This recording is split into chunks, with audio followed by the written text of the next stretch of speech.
క్షమించలేని వారిని మర్చిపోవాలి, మర్చిపోలేని వాళ్ళని క్షమించేయాలి. అప్పుడే మనం హాయిగా, ప్రశాంతంగా, ఆనందంగా ఉంటాము. కొన్నిసార్లు నీకు నువ్వే భుజం తట్టుకోవాలి. ఎందుకంటే తట్టేవారి కంటే నెట్టేవారే ఎక్కువ ఈ లోకంలో. కొన్నిసార్లు నీకు నువ్వే నవ్వించుకోవాలి. ఎందుకంటే నవ్వించేవారి కంటే నవ్వులు పాలు చేసేవారు ఎక్కువ ఈ లోకంలో. కోట్లు ఉన్న కొంప కన్నా పూట గడవని పూరిల్లే మిన్న. అర్థం చేసుకోలేని వారి దగ్గర వాదన అనవసరం. లోపాలు వెతికే వారి దగ్గర వివరణ అనవసరం. అర్హత లేని వారి మాటలకు వేదన అనవసరం. బంధం విలువ తెలియని వారి కోసం రోదన అనవసరం.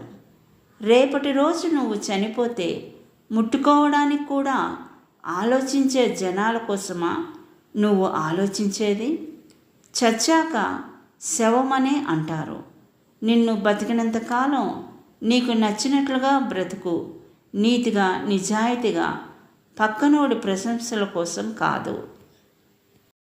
నువ్వు ఒక లక్ష్యం కోసం నిలబడితే ఒంటరిగా ఒక చెట్టులా నిలబడు. నీ లక్ష్యంలో కింద పడిపోతే ఒక విత్తనం భూమి మీద పడినట్లు పడిపో. మళ్ళీ మొలకెత్తి జీవిత పోరాటం చేయడానికి. నీకు 100 కోట్లు ఆస్తులు ఉన్నా 100 ఏళ్ళు బతకలేవు. నీవు 10 ఇళ్ళు కట్టుకున్నా ఉండేది మాత్రం ఒక్క ఇంట్లోనే. డబ్బులు సంపాదించడం కాదు, మనుషులను తెలుసుకో. అదే నీకు విలువైన ఆస్తి. ఎవరు ఊరికే కఠినంగా మారిపోరు. కొన్ని పరిచయాలు, కొన్ని సంఘటనలు, కొన్ని సందర్భాలు, కొన్ని బంధాలు, కొన్ని బాధలు మనల్ని మారిపోయేలా చేస్తాయి. వేచి ఉంటే అవకాశాలు వస్తాయి, కానీ అవి దూసుకుపోయే వాళ్ళు వదిలేసినవి మాత్రమే.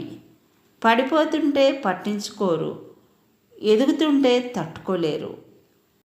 ఎవరు మెచ్చినా జీర్ణించుకోలేరు.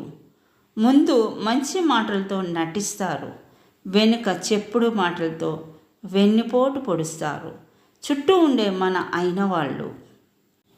ఇక్కడ మన సొంతం అంటూ ఎవరూ లేరు. అందరూ ఇలా వచ్చి అలా వెళ్ళిపోయేవారే, కానీ మనమే వాళ్ళు, మనవాళ్ళు అనుకుని ఎక్కువగా ఫీల్ అయిపోతుంటాము.